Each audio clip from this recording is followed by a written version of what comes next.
Hello, everyone. Welcome back to the AAS channel. And we are going to continue this series on tools and tips for teaching online. And with me today is my esteemed colleague, about 90 miles from where I'm at, Chris Impey. And today we're going to start covering very specific topics. So the first video was sort of everything at a 30,000 foot level. And we're going to start drilling down on very specifics. So we have one question that we're going to answer today, and this is about engagement. So the one question we're going to answer today is, how will students engage? How do students engage in an online environment, and what things you can expect to give them to help them engage in the course material? So with that introduction, Chris, why don't you lead it off? What do you think are Well, I just start by reminding everyone we're modeling proper social distancing. We're 90 miles apart, and we're separated by cyberspace as well. So we're completely safe here. Even if Frank or I cough, no harm can be done. So well, okay, maybe for you, but all right. So it's kind of, these are difficult times for instructors and academics and researchers. So we have to have a little lightness in this. So student engagement when they're in an online setting, if the students are unfamiliar, now we know the national statistics. The national statistics are that the fraction of all undergraduates that have taken any online class is now majority, I think, maybe 80 or 90%, at least one. So the fraction of your students that are completely unfamiliar with the setting is going to be small, but the fraction for whom it's a routine thing or who have taken a significant fraction of their classes that way is still small. So the zeroth order statement here is that you still should assume it's an unfamiliar situation for them. They don't have the same instincts. They don't have the same, their history of experience as students is mostly face-to-face. So you need to, guide them. You need to be their professor and their guide. Their prime concern is going to be how to engage with you as the instructor. But as instructors, we know that, active learning and the best types of pedagogy involve students interacting with each other as well as just with us. So we need to encourage students to interact with each other. And their immediate question is going to be, well, okay, how do I do that in an online space? So there are multiple answers to that. I mean, I'll just throw out one example and then toss it back to Frank. In almost any CMS or in any classroom situation, there are always tools that you can use to have a group discussion. So you can, and it can be a discussion thread, a sort of asynchronous discussion where you pose a topic or you lay down an initial thought, and then you have students react to that, and they can see each other's reactions and add to it, and you create discussion threads. That's asynchronous. It's valuable because it's a little more thoughtful. It's not in real time, so they get to read things and react to them and add new questions, and they see the benefit. They see the sum of all previous comments in the thread. You can do that synchronously as well, and how you do that will depend a little on your CMS. There are all also tools, of course, beyond CMS, like in Google and Hangouts and various other modes for doing, a live session, say, where you can have the students online. And these are very scalable. People have worried about the internet breaking, as universities nationwide go online. And really, of all the things people are worrying about, that is actually the thing we have to least worry about, because the resilience of the cloud and just the sheer scale of the cloud is such that just isn't going to be a problem, I think. Do you agree, Frank? Or are you? I think Netflix blows everything away. Right. Yeah, we know that the majority of bandwidth at most colleges and universities like ours is streaming movies and music. So instructional use is a small little wedge of that pie. The ocean. Yeah, let me pick up on that a little bit. And just for terminology's sake, CMS is Content Management System. That's a CMS. And then there's also LMS, Learning Management System. There are subtle differences between them, but we don't need to get into that now. Almost everyone will be using a CMS or an LMS. On the discussion aspects, things that you as an instructor can do to help drive engagement. Number one is be active on it. Number two is seed open-ended questions for it, get responses to it, encourage students to answer each other. Another item that you can do on discussion boards is you can assign point values for participating on the discussion board. It doesn't need to be a lot of points relative to the total in the class. You'd be surprised how much effort you get for such little point value. But you know, assign a point if you post and another point if you reply to somebody else's post. So that's usually quite workable in most CMSs, LMSs, and this helps break the ice, so to speak, on the discussion board. You'll have probably, at least if my experiences are typical, you'll have a whole middle group that will be shy, reluctant to post. And so by putting some small point value on it, you're going to be encouraging them to engage. I mean, I'll just pick up and mention a particular tool that you may or may not be familiar with. There are others analogous to it. There's a tool called Voicethread, which is familiar to a number of us. And it just provides, it's integrated, or is it, Frank, is it technically a plug-in to the, yeah, okay. So if it is available on your campus, it'll be seamless because it'll be a plug-in. And actually, to be honest, it's pretty good. So if it isn't available on your campus, you should say, why not? Please have it. Please, in the current epoch, please get me Voicethread. There are others. We're not going to sort of overstress any one tool. What it does, of course, it's a sort of a nice little, it provides a canvas for students to respond. You set up an assignment, a small short assignment, a writing prompt. It can be really anything, or just an item for discussion. You can require students to post to do a piece of work, and it's a multimedia format. So if they like to do a little PowerPoint, they can do a PowerPoint. If they like to talk, they can just do a little voice recording, or they can do a video recording, or they can write a short paper. They can really do whatever mode of reaction to your assignment and your prompt that you want. And then it's all visible. The work is visible to all the students, and in the nature of engagement, it's very easy. In fact, it's designed this way that they're not only going to get part of their credit or their grade for what they actually wrote or did, but also on responding or reacting to, say, 3 other people's work.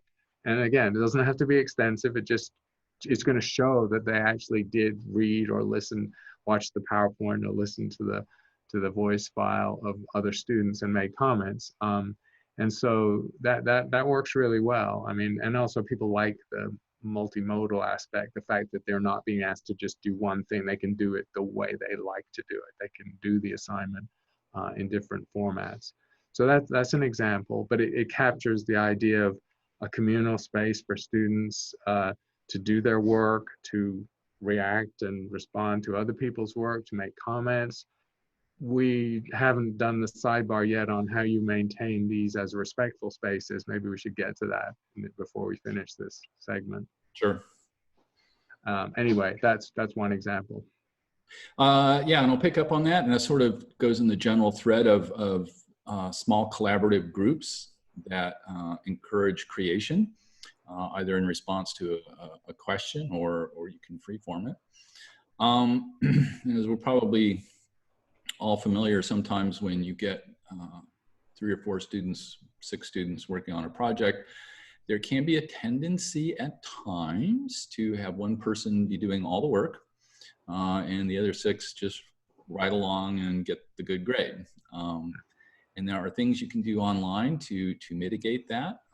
One strategy that has been used is to have everyone, and this gets to the safe space, everyone within that group self-evaluate everyone else in the group. And that gives you, it's not perfect, but it gives you some handle on letting you know if one person, you know, I did all the work and nobody else helped. It'll help you key into that that dynamic and then things you can do to change that dynamic, mix the groups up, right? Don't always have it be the same group over and over and over again, because then you always get the same problem over and over again. So feel free to mix up the groups and try and get a handle on everyone contributing relatively equal to the project. And this will get into a little bit into the safe space, because if you're going to have students self-evaluating or evaluating other people in their group, that doesn't need to be public. Definitely should not be. So you want to say something a little bit about safe space groups, small group areas? Yeah, I mean, in all of these things, your safeguard, your protection really is that your institution itself, because all universities and college are extremely sensitive to this, to you know, bad behavior online. Of course, in the physical classroom, it applies too. If you have a disruptive student, you should know what your recourse is, because that can be really awkward for everyone. Online, it's trickier. Some people, you know, to be honest, feel a little emboldened online because they feel a little more anonymous, or it feels a little indirect, and so they can flame or just use inappropriate language or whatever. And your power as an instructor is really quite absolute in a sense. You can, you know, if you choose to do zero tolerance, you can sort of eject them from that discussion. But it, you know, the most sensible thing is, this first sign of that, you just have not a public shaming. That's not a good idea, but you contact that student directly and quickly and just say that response you made to a student's work, or that comment you made in the thread, that's really inappropriate or disrespectful. Please don't do that. And maybe you weren't aware of it, or you can give them the benefit of the doubt if you like. So, and usually in my experience, you know, if that happens, a warning pretty much shuts it down. If it doesn't, though, you have every right as an instructor to sanction the student. And, you know, the two obvious tiers of sanctioning are, you know, if they've really contaminated a discussion or a group assignment, or they can, of course, lose credit for that and not get any benefit for that work. And you can, of course, if it's an ongoing thing, like a group project that may be semester long, they, again, can be ejected from that group. And of course, universities allow sanctions up to, you know, ejection from the class and failure of the class for persistent offender. But let's not talk about that. Let's not worry about that, because that's pretty rare that happens. Very rare, but let me tell you one. Let me just to inject some levity into this a little bit on your first call. Yeah, and just to follow up on Crystal, but yeah, you can also redact the post. You can just redact it and say redacted, and then contact the student and individually and tell them why you redacted it. So I had one student who was just way out of bounds. So sent him a couple emails. The response to tone it down went in completely the opposite direction. And so Arizona State University ended up banning him from the class and taking any other online courses. And so he proceeded to do a mail bomb exercise to the president of our university, to the provost of the university, to my department chairman, to every faculty member in my department. I mean, it was just a mail bomb. It was unbelievable. And it was all automated, right? He clearly had this, you know, roboted. And so anyway, ASU UTO finally got involved and just black holed him right from the start. Just not going to distribute. Then he got a hold of my private email, started email bombing me, and so I had to set up some rules to alleviate that problem. So that's a great story, and the nuclear option and those kind of stories, you know, they're horrifying. You don't want it, but let's calm the waters here.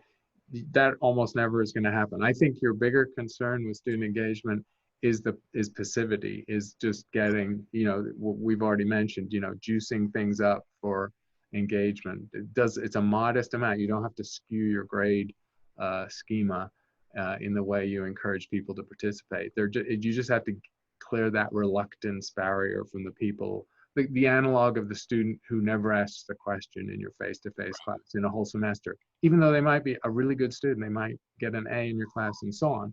They just, you know, they're just not engaging. Online, you know, you have to try a little harder to make it. A bit harder for that, yep.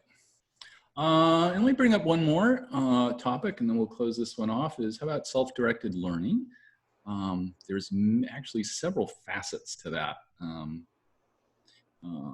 One of the things I do in my course is I generally will open up almost the entire course from day one.